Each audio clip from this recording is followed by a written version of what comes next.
Mister perfect extra gold திருமணமான அனைத்து ஆண்களுக்கும் ஒரே தீர்வு. வயதான பலகினமா, சுகர் பலகினமா, இனி கவலை வேண்டாம். 100% இயற்கை வயகரா, 100% ஹலாலான முறையிலும் தயாரிக்கப்படுகிறது. எவ்வித கலப்படமும் கிடையாது, பக்க விளைவும் கிடையாது. ஆர்டர் செய்தாலே போதும், உங்கள் இல்லம் தேடி வந்து சேரும். மேலும் விவரங்களுக்கு கீழுள்ள எண்ணை அணுகுங்கள். கொத்தாக சிக்கி இருக்கக்கூடிய மதுரை ஆதீனம், கோவில் வளாகத்தில் ஆபாச நடனம், இதெல்லாம் பவன் கல்யாணுக்கு தெரிஞ்சா மனுஷன் பதறி போயிருவாப்புல. இப்பதான் முருகர் மாநாட்டுக்கு வந்துட்டு போனாரு. அப்படி தமிழையும் தெலுங்கையும் கலந்து நிம்பிள்கி அப்படின்னு சொல்லி என்னென்னவோ பேசிட்டு அவ்வளோ கோபமா ஆக்ரோஷமா பேசிட்டு போனாரு. பவன் கல்யாணுக்குலாம் இந்த மேட்டர்லாம் தெரிஞ்சா மனுஷன் பதறி போயிருவாரு. இப்போ மதுரை ஆதீனம் ஹரிஹர ஞான சம்பந்தங்கள் ஐயா அவர் இப்போ சமீபத்தில் ஒரு கார் சம்பந்தமான வழக்கு ஒன்று நடந்தது. நம்ம அதை பத்தி தொடர்ந்து வீடியோ போட்டோம். எல்லாருமே கண்டிப்பா எல்லாருக்கும் தெரிஞ்ச ஒரு விஷயம். இவர் ஏடாவடமா வண்டியை ஓட்டிட்டு ஓவர் ஸ்பீட்ல ராங் ரூட்ல ஒரு வண்டியை ஓட்டிட்டு கடைசியில இவர் மேல தப்ப வச்சுக்கிட்டு என்ன கொலை பண்ண வந்தாங்க, நம்பர் பிளேட் இல்லாத கார்ல வந்தாங்க, என்ன கொலை செய்யணும்னு திட்டமிட்டு வந்தாங்க. வந்தவங்க எப்படி இருந்தாங்கன்னா தொப்பி தாடி அப்படின்னு சொல்லி அவ்வளோ ஒரு கேவலமான உடல் மொழியில ஒரு கலவரத்தை தூண்டக்கூடிய விதத்துல ரெண்டு மதங்களுக்கு மத்தியில குழப்பங்களை ஏற்படுத்துற மாதிரி, பகைமையை தூண்டுற மாதிரி இப்பேற்பட்ட விஷயங்கள்லாம் பேசியிருந்தாரு. அந்த டைம்ல பல்வேறுபட்ட அரசியல் கட்சிகள் சார்பிலையும் ஜனநாயக அமைப்புகள் சார்பிலுமே இந்த மதுரை ஆதீனம் மேல புகார் கொடுக்கப்பட்டது. இவர் இந்த நிகழ்வுல மட்டும் இவர் இப்படி பேசல, தொடர்ந்து இவருடைய செயல்பாடுகள் எல்லாம் அப்படிதான் இருக்கு. அங்க ஒரு பாஜக நல்ல பேர் வாங்கணுங்கிறதுக்காக ஏற்கனவே ஒரு பாஜக பாதுகாப்பு கேட்டிருந்தாரு. எனக்கு பாதுகாப்பு வேணும், போலீஸ் அதிகாரிகள் பாதுகாப்பு வேணும்னு சொல்லி கேட்டிருந்தாரு. அப்ப தனக்கு ஒரு பாதுகாப்பு ஏற்படுத்தணும் அல்லது பாஜக நல்ல பேர் வாங்கணுங்கிறதுக்காக இவர் தொடர்ந்து இந்த மாதிரி மத மோதல் தூண்டுற மாதிரி பேசுறாருன்னு சொல்லி அந்த டைம்ல அவர் மேல புகார் கொடுக்கப்பட்டது. அந்த புகாரின் அடிப்படையில இப்போ அவர் மேல வழக்கு பதிவு செய்யப்பட்டிருக்குது. Chennai east zone cyber crime police இவர் மேல 4 பிரிவின் கீழே வழக்கு பதிவு செஞ்சிருக்கிறாங்க.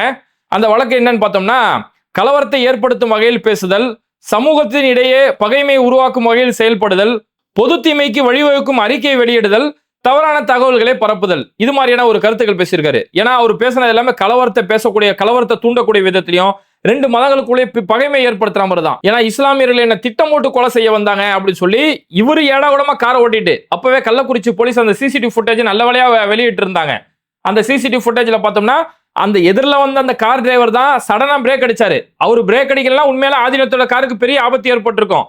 ஏன்னா ஆதீனம் தான் ராங் ரூட்ல வராரு. அப்ப அந்த கார் டிரைவர் சுதாரிச்சு அவர் பிரேக் அடிச்சிருக்கிறாரு. இவரு ஏடாகூடமா போயிட்டு என்ன திட்டமிட்டு கொலை பண்ண வந்தாங்க, தொப்பி போட்டிருந்தாங்க, தாடி வச்சிருந்தாங்கன்னு சொல்லி இப்பேற்பட்ட ஒரு மோசமான கருத்துக்களை பேசி ஒரு தப்பான ஒரு மத பிரிவினையை தூண்டுற மாதிரி, மத கலவரத்தை தூண்டுற மாதிரி செயல்பட்டதால தான் இன்னைக்கு ஆதீனம் மேல இப்பேற்பட்ட வழக்கு பதிவு செய்யப்பட்டிருக்கு. இதை பார்க்கும்போது தான் எனக்கு சமீபத்தில் நடந்த விமான விபத்துமே ஞாபகத்து வருது. சமீபத்தில் ஏர் இந்தியா விமான விபத்து குஜராத்தில் நடந்துச்சு. அந்த குஜராத் விமான விபத்துல அதில் பயணம் செஞ்ச 236 பேர்ல ஒரே ஒரு நபர் மட்டும் உயிர் பிழைச்சிருந்தாரு. எனக்கு அந்த டைம்ல மன்சூரை நானும் பேசிக்கிட்டு இருந்தோம். இந்த உயிர் பிழைச்ச அந்த ஒரு நபர் அவர் மட்டும் முஸ்லீமா இருந்திருந்தாருன்னா இன்னைக்கு இந்த சம்பவத்தை எங்கெங்கயோ கொண்டு போயிருப்பாங்க. அந்த முஸ்லீம் தான் இதுல பாம்பு வச்சுட்டு எங்கேயோ எஸ்கேப் ஆயிட்டு எகிரிட்டாரு, அவரு மட்டும் உயிர் பிழைச்சிட்டாருன்னு சொல்லி இதை வேற ரீதியில எங்கெங்கயோ கொண்டு போயிருப்பாங்க. ஒடிசாவில் ரயில் விபத்து ஏற்படுது. அந்த இடத்துல ஒரு கோவில் இருக்கு. கோவிலுடைய கோபுரம் அப்படி அந்த ஷேப்ல இருக்குது, ஒரு கோபுர வடிவில் இருக்குது. அது மசூதி. இது வெள்ளிக்கிழமை ஆக்சிடென்ட் நடந்துச்சு, முஸ்லீம்கள் தான் அந்த ஆக்சிடென்ட் ஏற்படுத்திட்டாங்கன்னு சொல்லி அப்பேற்பட்ட பொய்களையும் வன்மயத்தை பரப்பிட்டு இருந்த கூட்டம் ஏர் இந்தியா அந்த பிளைட்ல மட்டும் உயிர் பிழைச்ச அந்த ஒரு நபர் அவர் இஸ்லாமிய இருந்திருந்தா அங்க இங்கேயுமே மத கலவரத்தை தூண்டுற மாதிரி பல கருத்துக்கள் அன்னைக்கு வெளியிட்டு இருப்பாங்க. அந்த மாதிரி தான் அதுக்கு கொஞ்சம் கூட குறைவில்லாத அந்த ஆதீனத்துடைய கருத்து. அப்ப இப்பேற்பட்ட கருத்துக்கள் பேசினதால இன்னைக்கு ஆதீனம் மேல சைபர் கிரைம் போலீஸ் அவர் மேல ஒரு வழக்கு பதிவு செஞ்சிருக்காங்க. 4 பிரிவின் கீழே வழக்கு பதிவு செஞ்சிருக்காங்க. எப்போ வேணாலும் ஆதீனம் கைது செய்ய வாய்ப்பு இருக்குது. இதுவே தமிழ்நாடு அப்படிங்கறதால தான் இந்த வழக்கு பதிவு செஞ்சே தாமதம் தான். ஏன்னா அது நடந்து 1 மாசத்துக்கு மேல ஆயிப்போச்சு. இந்த வழக்கு பதிவு செஞ்சதே தாமதம் தான். ஆனா தாமதமா இருந்தாலும் இன்னைக்கு வழக்கு பதிவு செஞ்சிருக்காங்கன்னா இது தமிழ்நாடுங்கிறதால இந்த கூட நம்ம எதிர்பார்க்க முடியுது. இன்னைக்கு நம்ம வட மாநிலங்களில் போனோம்னு வைங்களேன், அங்க சாமியார்களுடைய ஒரு மாநாடு ஒன்று நடக்கும். ஹரித்வார்ல சமீபத்தில் கூட ஒரு சாமியார்களோட மாநாடு ஒன்று நடந்தது. அதுல பேசக்கூடிய ஒவ்வொரு சாமியாருமே அவ்வளோ வன்மத்தோட பேசுவாங்க. நம்ம 100 இந்துக்கள் சேர்ந்தா 20,000 முஸ்லீம்களை கொண்டு குவிக்கலாம், பிரபாகரன் எப்படி ஆயுதத்தை கையில இருந்தாரோ அந்த மாதிரி நம்ம ஆயுதத்தை கையில் எடுக்கணும், இந்துக்களுடைய தெருக்கல்ல இஸ்லாமியர்கள் வியாபாரம் பண்ணக்கூடாதுன்னு சொல்லி இவ்வளோ வன்மத்தோட சாமியார் ஆடையில இருக்கக்கூடிய நபர்கள் அங்க வன்மத்தை பேசுவாங்க. அந்த ஊர் காவல்துறையோ அந்த மாநில அரசோ எந்த நடவடிக்கை எடுக்காது. இங்க தமிழ்நாடுங்கிறதால இவர் மேல இன்னைக்கு வழக்கு பதிவு செஞ்சிருக்காங்க. கூடிய சீக்கிரமே கைது செய்யப்படுவார் அப்படிங்கறத எதிர்பார்க்கலாம். கண்டிப்பா கைது செய்யணும். இப்ப இதெல்லாம் பார்க்கும்போது தான் சமீபத்தில் பவன் கல்யாண் இங்க மதுரையில சங்கிகள் சார்பில் முருகர் மாநாடுன்னு நடத்தினாங்க. இந்த மாநாட்டுக்கும் முருகருக்கும் கண்டிப்பா எந்த ஒரு சம்பந்தமும் இல்லை. முருகரை வழிபடக்கூடிய முருக பக்தர்களுக்கும் இந்த மாநாட்டுக்கும் துளி அளவு கூட சம்பந்தம் இல்லை. அந்த அளவுக்கு இந்த மாநாடு முழுக்க ஒரு அரசியல் மாநாடாகவும் பாஜகவுடைய புகழ் பாடக்கூடிய மாநாடும், அடுத்த மதத்தின் மேல வன்மத்தை பரப்பக்கூடிய ஒரு மாநாடும் தான் இந்த முருகர் மாநாடுன்னு சொல்லி நடத்துறாங்க. அந்த முருகர் மாநாடுல பவன் கல்யாண் பேசினாரு. பவன் கல்யாண் முருகர் மாநாடுல தமிழ்ல பேச ஆரம்பிச்சாரு. ஒரு பேப்பர்ல வச்சு நேனும் நாளுக்கு வணக்கம் சொல்லிக்கிறேன் அப்படி இப்படின்னு சொல்லி பேசினாரு. அப்படி பவன் கல்யாண் பேசும்போது இது முருகர் மாநாடு. அந்த முருகர் மாநாடுல இஸ்லாமியர்களை பத்தி பேசுறாரு. அங்க வந்து அரேபிய மதத்தை நீங்க கேள்வி கேட்பீங்களா, இந்துக்களை கேள்வி கேட்கறீங்களே, முருக பக்தர்களை கேள்வி கேட்கறீங்களே, நீங்க அரேபிய மதத்தை கேள்வி கேட்பீங்களான்னு சொல்லி அங்கேயுமே லேசா வன்மத்தை தூண்டி விட்டாரு. முருகனை பற்றி கேள்வி கேட்கும் நீங்கள், முருகனை பற்றி கேள்வி கேட்கும் நீங்கள் அரேபியாவில் இருந்து வந்த மதங்கள் பற்றி இதே கேள்வியை நீங்க கேட்க முடியுமா? அதற்கான துணிச்சல் உங்களுக்கு உண்டா? அது நாளா சொல்ற, சீண்டி பார்க்காதீர்கள். இல்ல, நீ நடத்துறது முருகர் மாநாடு. அந்த முருகர் மாநாடுல அரசியல் பேசக்கூடாது, பிற மதத்தை பத்தி இழிவாவோ பிற மதத்தை பத்தி ஒப்பிடாவோ பேசக்கூடாதுன்னு சொல்லி நீதிமன்றம் உங்களுக்கு உத்தரவு கொடுத்துச்சு. அதனாலதான் இன்னைக்கு பவன் கல்யாண் கூட இந்த மாதிரி நீங்க முஸ்லீம்களை பேசுவீங்களா, இஸ்லாமிய மதத்தை இந்த மாதிரி பேசுவீங்களான்னு கேட்காம அரேபிய மதத்தை இந்த மாதிரி பேசுவீங்களான்னு சொல்றாரு. அது அவங்க என்ன சொல்ல வராங்கன்னா, திமுக இந்துக்களுக்கு எதிராக செயல்படுது, இங்க இருக்கக்கூடிய திராவிட கட்சிகள் இங்க இருந்து இந்துக்களுக்கு எதிராக, இந்து மதத்துக்கு எதிராக செயல்படுறாங்க அப்படின்ற கருத்தை அங்க சொல்ல வராங்க. அப்படி சொல்லும் போது நீ இந்துக்களை கேள்வி கேட்கறிய, முருகரை கேள்வி கேட்கறிய, நீ அரேபிய மதத்தை கேள்வி கேட்பியா, முஸ்லிம்களை கேள்வி கேட்பியா அப்படின்னு சொல்லி கேட்கறாங்க. நான் என்ன கேட்கறேன், ஒருத்தன் ஒரு கேள்வி கேட்டா அப்படின்னா உன்கிட்ட பதில் இருந்தா அதுக்கான பதில் சொல்லணும். அல்லது என்கிட்ட நீ இந்த கேள்வி கேட்கறியா, இது தப்பான அணுகுமுறையா இருக்கு அப்படின்னு சொல்லி அவங்க மேல வழக்கு தொடுக்கலாம், அதை சட்ட ரீதியை எதிர்கொள்ளலாம். ஆனா அதுல சம்பந்தமே இல்லாம இன்னொரு மதத்தை இதை உள்ள இழுத்து போட்டு தேவையில்லாம மத வன்முறை ஏன் தூண்டுறாங்க அப்படின்னா, இப்படி எல்லாம் ஒரு பகைமை உணர்வை தூண்டினா மட்டும்தான் இந்துக்களுடைய ஓட்டை நம்ம தனியா எடுத்துடலாம். எப்படி வட மாநிலங்கள்ல ஒரு மாதிரி வெறுப்பை தூண்டி மக்களை கூறு போட்டே ஒரு அரசியல் செய்யறாங்களோ அந்த மாதிரி ஒரு நிலைமையை தமிழ்நாட்டில் கொண்டு வரலான்னு தான் இந்த கூட்டம் இந்த அளவுக்கு துடிக்குது. என்னன்னா, எவன் எழுதி கொடுத்தான்னு தெரியல இந்த பவன் கல்யாணுக்கு. சினிமாவில் டைலாக் எழுதி கொடுக்குற எவனோ ஒருத்தர் எழுதி இருக்கிறான்.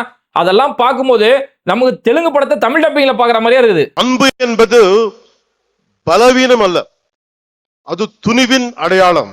எப்படி மின்னல் கண்களை குருடாக்கமோ, எப்படி காற்றாற்று வெள்ளம் கரைகளை உடைக்கமோ, அது போல பொங்குவோம். நான் உங்களுக்கு அரைக்கூவல் விடுக்கிறேன், அநீதியை தட்டி கேட்க திருளுவோம், அறத்தை காக்க அனைவரும் எழுவோம், முருகன் நீதியை காப்பாற்ற புறப்படுவோம். இந்த முருகுப்படை திற்றது கூட்டத்தை தகுர்க்கும். இப்படை தோற்கின் எப்படை வெல்லும், இப்படை தோற்கின் எப்படை வெல்லும். அவர் பேசக்கூடிய அந்த தமிழை பாருங்களேன். காட்டாட்டு வெள்ளம் கடையை கடக்கலாமோ, மின்னலு கண்ணை பறிக்கலாமோ, அந்த மாதிரி இப்புடை தோக்க எப்படை வெல்லோ, இப்புடை தோக்கு. அவர் பேசக்கூடிய அந்த தமிழை வச்சுக்கிட்டு மொத்தத்துல இவங்க என்ன சொல்ல வராங்க அப்படின்னா, திமுகவுடைய ஆட்சியில வந்து திமுக ஆட்சி முழுக்க இந்துக்களுக்கு எதிராக செயல்படுது அப்படிங்கறத சொல்றாரு. இதுக்கு ஒரு தன்னை வச்ச ஒரு உதாரணம் சொல்றாரு. நான் 14வது வயதில் சபரிமலைக்கு போனவன், தைப்பூசத்துக்கு திருத்தணிக்கு போவதை பார்த்தவன். நான் சென்னை மயிலாப்பூர் படித்த போது நெற்றியல் பட்டையுடன் ஸ்கூலுக்கு போனவன். சிறிது காலத்திலே மாற்றம் தெரிந்தது. அடுத்த 10 ஆண்டுகளில் நெற்றியல் விபூதி பூசுவதை கேள்வி கேட்டார்கள். எனவே என் 14வது வயதிலேயே இந்த விதமான கேள்விகளை எதிர்கொண்டவன். எல்லோருக்கும் இந்த எக்ஸ்பீரியன்ஸ் இருக்கும், அதை நாம் பெருத்துப்படுத்தவில்லை. காரணம், நம் இந்துக்கள் செக்குலரிஸ்ட். ஒரு கிறிஸ்தவர் கிறிஸ்தவராக இருக்கலாம், ஒரு முஸ்லிமாக இருக்கலாம். ஆனால் ஒரு ஹிந்துவாக இருந்தாலே இவர்களுக்கு பிரச்சனை. பவன் கல்யாண் வெறும் வெறுப்பை மட்டும் அங்க தூண்டல, அங்க இருக்கக்கூடிய மக்கள் மனசுல அதை விதைக்கிறதுக்கும் ட்ரை பண்ணிட்டு இருக்காரு. நான் 14 வயசுல சபரிமலைக்கு போயிருக்கிறேன், திருத்தணி கோயிலுக்கு போறதை நான் பார்த்திருக்கிறேன், மயிலாப்பூர் கோயிலுக்கு போயிருக்கிறேன், பட்டை வச்சுக்கிட்டு எல்லாம் எல்லா இடத்துக்கும் போயிருக்கிறேன். ஆனா 10 வருஷம் கழிச்சு என்ன கேள்வி கேட்க ஆரம்பிச்சாங்க. அவருக்கு 24 வயசுல சொல்றாராம். இப்ப 10 வருஷம் கழிச்சு ஏன் விபூதி வச்சுட்டு வரன்ற கேள்வி கேட்கறாங்க. ஆனா இங்க ஒரு கிறிஸ்தவரா இருக்கிறதுக்கு எந்த தடையும் இல்ல, இஸ்லாமியரா இருக்கிறதுக்கு எந்த தடையும் இல்ல. ஆனா இந்துக்களா இருக்கிறதுக்கு மட்டும் இங்க எப்படி எல்லாம் பிரச்சனை பண்றாங்க பாருங்க அப்படின்னு சொல்லி திமுகவை இவங்க டார்கெட் பண்றாங்க. கொஞ்சமாச்சும் அந்த கீழே இருக்கக்கூடிய அத்தனை சங்கிகள் கேட்கறாங்க. இதையும் கேட்டு உட்காந்து கை தட்டுறானுங்க, பாரத் மாதா கி ஜெய்ன்னு சொல்லி கோஷம் போட்டுட்டு இருக்கிறானுங்க. இங்க எங்கேயாவது தமிழ்நாட்டுல ஏதாவது ஒரு ஸ்கூல்லயோ ஏதாவது ஒரு அரசு அலுவலகங்களையோ நீ வந்து பட்டை வச்சுட்டு வரக்கூடாது, ருத்ராஜியை கொட்டை போட்டு வரக்கூடாதுன்னு சொல்லி எங்கேயாவது தடுத்து இருக்கிறாங்களா? நம்ம ஸ்கூல்ல சக நண்பர்கள் நம்ம எத்தனையோ பேர் பார்த்திருப்போம். சபரிமலைக்கு மாலை போட்டுட்டு அப்படியே அந்த மாலையோட வருவாங்க, கருப்பு துண்டு போட்டுட்டு வருவாங்க, ஸ்கூல் யூனிஃபார்ம் மேல அந்த கருப்பு துண்டு போட்டுட்டு வருவாங்க. நம்மளும் அவங்களோட இயல்பா பழகிட்டு இருப்போம். ஸ்கூல்லையுமே அவங்களுக்கு எந்த ஒரு கட்டுப்பாடுமே சொல்ல மாட்டாங்க. அந்த டைம்ல அவங்க காலில் செருப்பு போடக்கூடாதுங்கிறதுக்காக ஸ்கூல் யூனிஃபார்ம்ல ஷூ இருந்தா கூட அவங்கள எதுவுமே ஸ்கூல்ல கேள்வி கேட்க மாட்டாங்க. இதுதான் தமிழ்நாடுடைய கட்டமைப்பு. இவங்க வட இந்தியாவே உன்னை நினைச்சுக்கிட்டு தமிழ்நாடு நினைச்சுக்கிட்டு எவனோ எழுதி கொடுத்த டப்பிங் அப்படியே இங்க வந்து பவன் கல்யாண் பேசுறாரு. ஏன்னா வட மாநிலங்கள்ல குறிப்பா பாஜக ஆட்சி செய்யும் போது கர்நாடகாவில் அங்க ஒரு ஸ்கூல் யூனிஃபார்ம் மேல ஒரு மாணவி தலையில துணி போட்டதுக்கெல்லாம் அதை தடுத்து அந்த மாணவிகளோட படிப்பை கெடுக்கக்கூடிய அராஜகம் பண்ணிட்டு இருந்தாங்கல்ல, இந்த மாதிரிதான் தமிழ்நாட்டிலே இருக்கும் போல இருக்கு அப்படின்னு சொல்லி எவனோ எழுதி கொடுத்த மொக்க ஸ்கிரிப்டோ கொண்டு வந்துகிட்டு இங்க தமிழ் டப்பிங்ல வந்து பவன் கல்யாண் படிச்சுக்கிட்டு இருக்காரு. அப்ப இந்த தமிழ்நாட்டுல எந்த ஒரு தடையுமே இல்லை, இது வரைக்கும் யாருமே நம்மளை தடுத்தது கிடையாது. ஆனா இவங்க இப்படி ஒரு சித்தரிப்பை உருவாக்குறாங்க, இந்த மாதிரிலாம் கட்டுப்படுத்துறாங்க, இந்துக்களை வாழ்றதுலாம் இங்க கஷ்டமா இருக்குது, இந்துக்களை போட்டு நசுக்குறாங்க, நாசப்படுத்துறாங்க. இதுக்கெல்லாம் கேள்வி கேட்கிறாருன்னா பாஜக தான் கேள்வி கேட்கும். பாஜக ஓட்டு போட்டாதான் நம்ம முருகரை காப்பாற்ற முடியும் அப்படிங்கிற மாதிரியான ஒரு போலியான சித்தரிப்பை உருவாக்கி இது மூலியமா ஓட்டு அறுவடை பண்ணிடலாம் அப்படின்னு தான் இங்க பவன் கல்யாண் ட்ரை பண்றாரு. இல்ல நான் என்ன கேட்கறேன், இவ்வளோ ஆக்ரோஷப்படுறீங்களே, திமுக இங்க அப்படி எதுவுமே எந்த மக்களுக்குமே எந்த மக்களோட வழிபாட்டிலுமே எங்கேயுமே தடை செய்யல, ஆனா இவ்வளவு ஆக்ரோஷப்படுறீங்களே. இப்போ ஸ்ரீவல்லிபுத்தூர் கோவில்ல அங்க இருக்கக்கூடிய அர்ச்சகர்கள் ஆபாசமா நடனம் ஆடுறாங்க. அந்த இடத்துல அந்த சரௌண்டிங்ல ஒரு இடத்துல போய் ஆபாசமா நடனம் ஆடுறாங்க. அங்க இருக்கக்கூடிய பெண் பக்தர்கள் தெரியுங்க, ஸ்ரீவல்லிபுத்தூர் அந்த கோவிலுங்கிறது அங்க அந்த தீ மிதிக்கக்கூடிய விஷயமா இருக்கட்டும், அங்க பெண்கள் அந்த பூ மிதிப்பல் அப்படின்னு சொல்லக்கூடிய அந்த விஷயங்கள், அங்க பெண்கள் பல வகையான பூஜை செய்யறதுன்னு சொல்லி ஆயிரக்கணக்கான மக்கள் கூடக்கூடிய ரொம்ப பிரபலமான ஒரு கோவில். அந்த இடத்துல பெண்கள் அந்த இடத்துல வராங்க. அந்த பக்தர் பெண்கள் கிட்ட இவங்க பிராங்க் பண்றாங்க. இந்த அர்ச்சகர்கள் அவங்கள ஒரு இடத்துல போய் நிக்க சொல்லிட்டு மூஞ்சி முழுக்க விபூதி அள்ளி பூசக்கூடிய அளவுக்கு அந்த பெண்கள்ட்ட நாங்க பிராங்க் பண்றோம் அப்படின்னு சொல்லி இதெல்லாம் செய்யக்கூடிய நேரத்துல அவங்க மது போதையில இருந்திருக்கிறாங்க அப்படிங்கிற விஷயம் தெரிய வருது. அப்போ மது போதையில இருந்திருக்கிறாங்க. கோயிலுக்கு வரக்கூடிய பக்தர் பெண்கள் கிட்ட இப்படியாப்பட்ட ஒரு அநாகரிகமான காரியத்தில் ஈடுபடுறாங்க, ஆபாசமான நடனங்கள் ஆடுறாங்க. இதெல்லாம் நோக்கி எந்த ஒரு கேள்வியுமே கேட்க மாட்டாங்க. இதெல்லாம் அப்படியே கண்டு காண அப்படி ஒரு நடந்ததே உங்களுக்கு தெரியாத மாதிரி போயிடுவாங்க. எப்படி ஒரு இந்து முன்னணியை சேர்ந்தவங்களோ அந்த சங்கி கும்பலை சேர்ந்த யாரையாவது ஒரு அவங்களுடைய சக சங்கிகளா இருக்கக்கூடிய யாராவது ஒருத்தன் வெட்டிட்டானோ கொன்னுட்டானா அதை ஒண்ணு நடக்காத மாதிரியே அவங்க போயிடுவாங்க. ஆனா அதுவே அந்த கொன்ன லிஸ்ட்ல எவனா ஒருத்தன் அந்த கும்பல்ல எவனோ ஒரு முஸ்லீம் ஒருத்தர் இருப்பான், அப்போ ஐயோ இஸ்லாமியர்கள் கொன்னுட்டாங்க, இங்க பாருங்க தீவிரவாதம் அப்படி இப்படின்னு சொல்லி எப்படியெல்லாம் பில்டப் பண்றாங்க. அந்த மாதிரிதான் இன்னைக்கு இந்த மாதிரியான கோயில் வளாகத்துல இப்படி ஒரு ஆபாச நடமாடக்கூடிய இந்த வீடியோ வந்திருக்குது. யாருமே வாய் திறக்கல. எச் ராஜா, அண்ணாமலை, தமிழிசை, இங்க இருக்கக்கூடிய எந்த சங்கிகளும் இப்படி ஒரு சம்பவமே நடந்ததா அவங்க காட்டிக்காம தான் வாழ்ந்துட்டு இருக்காங்க. அப்போ ஒட்டுமொத்தத்துல என்னன்னா முருகரையோ இந்து மதத்தையோ இவங்களுக்கான ஒரு அரசியல் ஆயுதமா கையில் எடுக்கிறதுக்கு ட்ரை பண்ணிட்டு இருக்காங்க. வட மாநிலத்துல பார்த்தோம்னா அங்க வட மாநிலம் முழுக்கவே ராமரை வச்சு ஒரு அரசியல் செய்யறாங்க. ராமநவமி கொண்டாடுன்னு சொல்லி மசூதி வாசல்ல போய் ராமநவமி கொண்டாடுவாங்க. ஒடிசா மாதிரியான மாநிலங்கள் நம்ம பார்த்தோம்னா அங்க வந்து பூரி ஜெகநாதரை வச்சு ஒரு அரசியல் செய்வாங்க. இந்த பூரி ஜெகநாதரோட கோவிலோட கருவறையோட சாவியை தமிழ்நாடு கொண்டு போய் ஒளிச்சு வச்சிட்டாங்க. தமிழ்நாட்டில் இருக்கக்கூடிய ஒரு தமிழர் வந்து இதை திருடிட்டு கொண்டு போயிட்டாரு, உள்ள இருக்கக்கூடிய சாமி நகைகளை திருடிட்டாங்க அப்படிங்கிற மாதிரி தமிழர்களுக்கு எதிராக அங்க ஒரு வன்மமான ஒரு அரசியல் செய்யறது. கேரளா பக்கம் போயிட்டா கேரளாவில் சபரிமலையை வச்சு அங்க இருக்கக்கூடிய ஐயப்பனை வச்சு ஒரு அரசியல் செய்யறது. இது மாதிரி ஊருக்கு ஒரு ஆந்திர பிரதேசம் எடுத்துக்கிட்டோம்னா அங்க பெருமாளை வச்சு ஒரு அரசியல் செஞ்சு பெருமாளுக்கான லட்டு வச்சு அந்த லட்டை தயாரிக்கிறது ஒரே சமூகத்தை சேர்ந்தவங்க. அவங்கள்ட்ட போய் கேள்வி கேட்காம இந்த லட்டை வச்சு நான் தான் மதத்தை காப்பாற்ற போறோம், சனாதனத்தை காப்பாற்ற போறோம்னு சொல்லி ஒவ்வொரு மாநிலத்துக்குமே ஒவ்வொரு கடவுளை வச்சுக்கிட்டு இந்த கடவுளை தங்களுக்கான வியாபாரமா அவங்களுடைய ஒரு அரசியல் ஆயுதமா மட்டுமே பயன்படுத்துறாங்க. அப்படி ஒரு அரசியல் ஆயுதமா இத்தனை நாளா இவங்களால தமிழ்நாட்டில் ஒண்ணுமே செய்ய முடியல, அவங்களால அதுக்கு எந்த ஒரு லாபமும் அடைய முடியல. இப்போ புதுசா முருகர் அப்படின்னு ஒரு கான்செப்டை கொண்டு வந்துட்டு நாங்க தான் முருகரை கொண்டாடக்கூடியவங்க, முருகருடைய அத்தாரிட்டியை நாங்க தான் அப்படிங்கிற மாதிரி ஒரு கட்டமைப்பு உருவாக்கிட்டு இந்த முருகருக்கு எதிராக தான் திமுக ஆட்சி செய்யுது, இஸ்லாமியர்கள் எல்லாமே உங்களுக்கு எதிராக இருக்கிறாங்க, இஸ்லாமியர்களை கேள்வி கேட்க மாட்டாங்க, ஆனா இந்துக்களை கேள்வி கேட்கறாங்க, முருக பக்தர்களை ஒடுக்க பாக்குறாங்கன்னு சொல்லி இப்படி என்னென்னவோ காரணங்கள் சொல்லி மக்களை ஒரு குழப்ப மனநிலை கொண்டு போயிட்டோம்னா ஆமா எங்களை ஒடுக்குறாங்க, பாஜக தான் முருகரை காப்பாற்ற போது போல இருக்குன்னு சொல்லி இப்படி வட மாநிலங்களை எப்படி ஒரு போலியான சித்தரிப்பு வச்சு ஒரு அரசியல் செஞ்சாங்களோ அந்த மாதிரி ஒரு அரசியல் செய்யறதுக்காக தமிழ்நாட்டில் பல வகையான திட்டங்கள் போடுறாங்க. அதனால இந்த அரசியலை கண்டிப்பா தமிழ்நாடு மக்கள் நம்ப மாட்டாங்க, நம்பவும் கூடாது. தமிழ்நாடு மக்கள் கண்டிப்பா உஷாரா இருக்கணும்.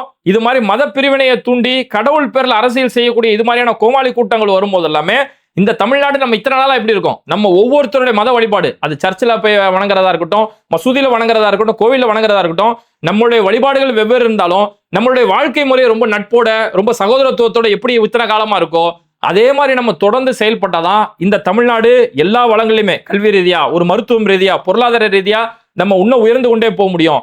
இல்ல இந்த சங்கிகளோட அரசியலுக்கு நம்ம ஆட்பட்டு அவங்கள மாதிரி இந்த மத அரசியலை மத வெறுப்பு கொண்ட அரசியலை நம்ம கையில எடுத்தோம்னா அந்த வட மாநிலம் மாதிரி கடைசி வரைக்கும் நம்ம பானிபுரி தான் சுட்டுட்டு கிடக்கணும். இது மாதிரி வீடியோக்களை தொடர்ந்து பார்க்கறதுக்கு மறக்காம பேடை டிவியை சப்ஸ்கிரைப் பண்ணிட்டு இந்த வீடியோக்களை உங்க நண்பர்களுக்கு அதிகமா ஷேர் செய்யுங்க. இணைந்திருப்போம்.